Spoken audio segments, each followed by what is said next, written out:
everyone, welcome back to my YouTube channel. ඉතින් අද මම ඔයාලත් එක්ක share කරගන්න හදන්නේ crochet leaf sprout එකක් ගොතන විදිහ. මේ pattern එක මේ දවස්වල ගොඩාක් popular එකක්. ඒ වගේම ගොඩාක් easy simple pattern එකක්. එහෙනම් අපි බලමු කොහොමද මේ pattern එක කරන්නේ කියලා. මුලින්ම slip knot එක හදාගමු අපි. දැන් chain 10ක් ගොතා ගන්න ඕනේ. ඉතින් දැන් මම chain 10ක් ගොතා ගන්න ගමන් තමයි ඉන්නේ. මෙන්න මේ විදිහට තමයි chain 10ක් ගොතා ගත්තට පස්සේ තියෙන්නේ.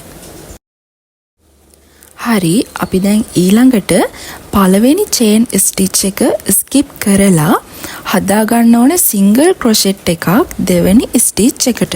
ඊළඟ stitch එකට අපි half double crochet එකක් තමයි ගොතන්න ඕනේ. හරි, ඊට පස්සේ අපි ඊළඟ ස්ටිච් දෙකටම ගොතන්නේ ඩබල් ක්‍රොෂෙට් එකක්. මම හිතනවා ඔයාලට පැහැදිලි ඇති කියලා. මම කියන එකත් එක්ක වීඩියෝ එක හොඳට බලන්න. මෙන්න මේ විදිහට තමයි තියෙන්නේ. ඊළඟට අපි ඊළඟ ස්ටිච් එකට ත්‍රිබල් ක්‍රොෂෙට් එකක් දානවා. හරි, ඊළඟ ස්ටිච් දෙකටම අපි දාන්නේ ඩබල් ක්‍රොෂෙට් දෙකක්. double crochet එකයි ඊළඟට double crochet දෙකයි මෙන්න මේ විදිහට. හරි, ඊළඟට අපි දාන්නේ half double crochet එක. ඔයාලට තව පැහැදිලි වෙයි මම වීඩියෝ එකේ ටයිප් කරලා දාලා තියෙනවා skip one stitch single crochet half double crochet එන්නේ විදිහට මම ටයිප් කරලා දාලා තියෙනවා බලන්න. හරි, අපි අන්තිම ස්ටිච් එකට දැන් දාන්න ඕනේ single crochet එක. හරි, මෙන්න මේ විදිහට තමයි අපේ leaf එකේ එක side එකක් ගොතා ගත්තාම තියෙන්නේ. අපි දැන් ඊළඟ side එක ගොතා ගමු. ඒකෙදී පළවෙනියටම අපි දාන්නේ half double crochet දෙකක්. පළවෙනි stitch දෙකට half double crochet දෙකක් තමයි ගොතන්න ඕනේ. ඊළඟට triple crochet එකක්, ආයෙමත් double crochet දෙකක්, ඊට පස්සේ half double crochet එකක්, single crochet එකක්. අන්න ඒ විදිහට same pattern එකක් තමයි මේ leaf එකේ යන්නේ.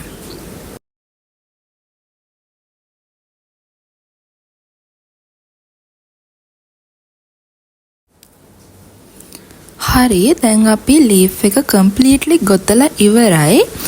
දැන් අපි ඊළඟ leaf එක ගොතා ගන්න යමු. මේකෙදී අපි මුලින්ම එක chain එකක් ගොතා ගන්නවා. ඊළඟට කලින් වගේම chain 10ක් ගොතා ගන්න ඕනේ අපි leaf එක ගොතන්න නම්. ඊට පස්සේ කලින් pattern එකේ විදිහටම leaf එක අපි ගොතා ගන්න තමයි තියෙන්නේ.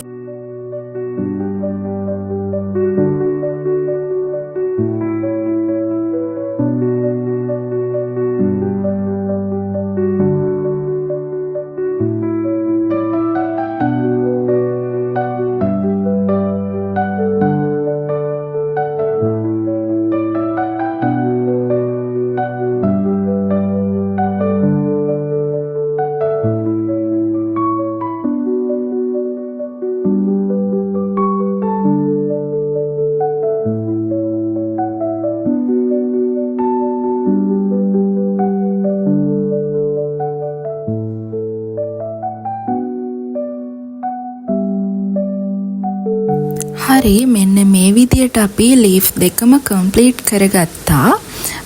ඊළඟ step එකේදී අපිට කරන්න තියෙන්නේ අපේ leaf එකේ center එක, කියන්නේ හරි මැද හොයා ගන්න ඕනේ මුලින්ම. හරි, දැන් මම මේ පෙන්නන විදිහට අපේ hook එක මෙන්න මේ විදිහට ඇතුල් කරලා එතනින් නූල උඩට ගන්න ඕනේ. ඊට පස්සේ මෙන්න මේ විදිහට slip stitch එකක් දාගන්න ඕනේ. ඔයාලට තේරෙයි වීඩියෝ එක බලද්දී හොඳට බලන්න. මෙන්න මේ විදිහට slip stitch දාගන්න තමයි තියෙන්නේ හරි මැදින්.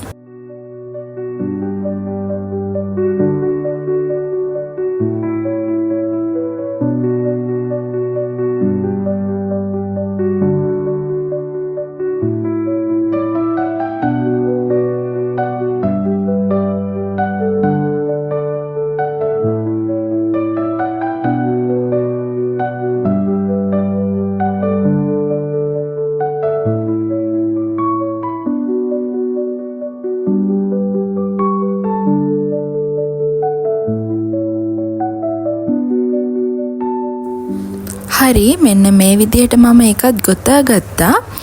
දැන් මතක තියාගන්න අපි දෙවෙනි ලීෆ් එක ගොතන්න ස්ටාර්ට් කරද්දී චේන් 10 ගොතන්න කලින් අපි එක චේන් එකක් වැඩිපුර ගෙතුවා. ඒ චේන් එකට සිංගල් ක්‍රොෂෙට් එකක් ගොතලා තමයි අපි ඊළඟ ස්ටෙප් එකට යන්න ඕනේ.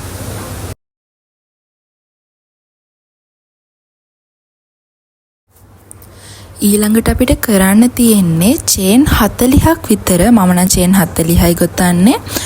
ඔයාලට ඕනි නම් මේක අඩු වැඩි කරගන්න පුළුවන්. මෙන්න මේ විදිහට චේන් 40ක් මම ගොතා ගන්නවා. ඊට පස්සේ මම ඒ ගොතාගත්ත චේන් 40න් චේන් 15ක් විතර ආපස්සට ගණන් කරගන්නවා. ඊට පස්සේ 15 වෙනි ස්ටිච් එකට ස්ලිප් ස්ටිච් එකකින් සම්බන්ධ කරගන්නවා. මේක අමාරුයි වගේ ඔයාලට තේරුණොත් ඇත්තටම මේක අමාරු නැහැ. ඔයාලා මොකද්ද මේ half double crochet එකක් කියන්නේ මොකද්ද? double crochet එකක් කියන්නේ මොකද්ද? එතකොට slip stitch එකක් කියන්නේ මොකද්ද? අන්න ඒ වගේ වචන අඳුන ගන්න. ඊට පස්සේ මේක හරිම ලේසි ඇත්තටම. ඉතින් දැන් මම මේ කරන්නේ ඊළඟ chain ඔක්කොටම පිරවුම් දාගන්න හදන්නේ half double crochet මගින්. මෙන්න මේ විදිහට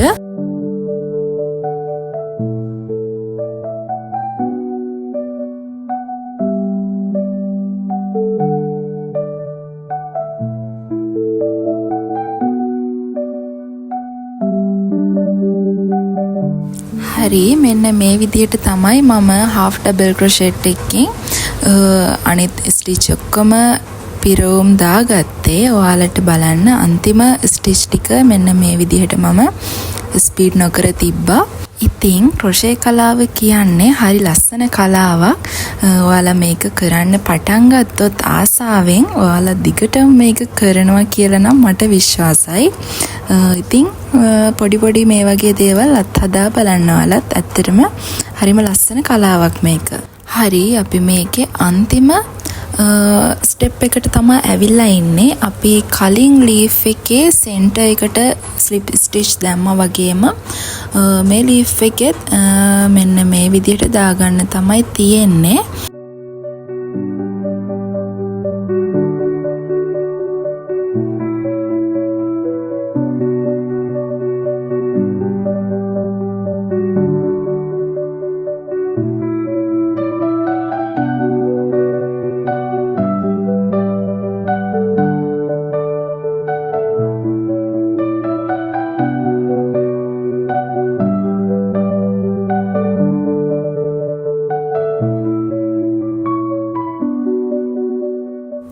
හරි අපි ඒකත් මෙන්න මේ විදිහට අවසන් කරගමු.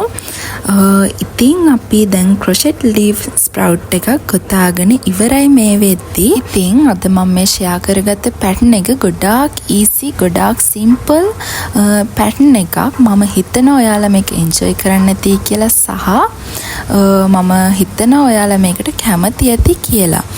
මේ වගේ leaf sprout එකක් ඔයාලට use කරන්න පුළුවන් ඔයාලගේ headphone එකට. ඒ වගේම මම පෙන්නන්නම් අන්තිමට මේකෙන් කරන්න පුළුවන් දේවල්. වීඩියෝ එක ඉවර වෙනකම් බලන්නකෝ. ඉතින් මේක ඔයාලට පාවිච්චි කරන්න පුළුවන් ඔයාලගේ අපිලිවලට තියෙන වයර් කොහේරි ගෙනියද්දි ලස්සනට පිළිවෙලට ගෙනියන්න මේක පාවිච්චි කරන්න පුළුවන්. ඒ වගේම මම කලින් කිව්වා වගේ ඔයාලගේ හෙඩ්ෆෝන් එකට මේක යූස් කරන්න පුළුවන්. මේ නමින් පොඩ්ඩක් සර්ච් කරලා බලන්න. එතකොට ඔයාලට අයිඩියා එකක් ගන්න පුළුවන් හොඳටම මේක ගැන.